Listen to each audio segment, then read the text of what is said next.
اعوذ باللہ من الشیطان الرجیم بسم اللہ الرحمن الرحیم۔ مولا کائنات حضرت امیر المومنین علی بن ابی طالب علیہ السلام کے مجموعہ کلام نہج البلاغہ کے تیسرے باب کا 475 نمبر فرمان۔ وقال علیہ السلام، آپ علیہ السلام نے ارشاد فرمایا،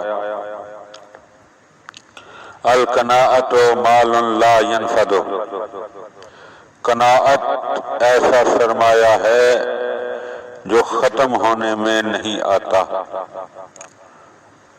وقال رضی اور رضی آل اللہ مقامہ فرماتے ہیں، قد رویا بعضهم هذا الکلام لرسول اللہ صلی اللہ علیہ وآلہ وسلم، کہ بعض لوگوں نے اس کلام کو پیغمبر صلی اللہ علیہ وآلہ وسلم سے بھی روایت کیا ہے۔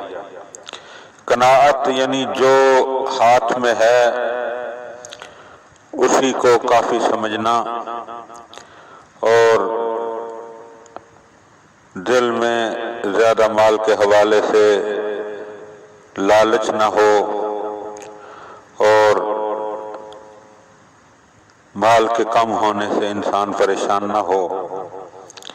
جب لالچ ہو پریشانی، لالچ زیادہ مال کا اور پریشانی مال کے نہ ہونے کی، تو جب انسان ان چیزوں پر قابو پا لیتا ہے تو اس کیفیت کو قناعت کہتے ہیں، اور مولا فرماتے ہیں کہ یہ ایک ایسا سرمایہ ہے جو کبھی بھی ختم نہیں ہوتا، اور قناعت کرنے والا دنیا میں بھی سعادت مند ہے اور آخرت میں بھی سعادت مند ہے۔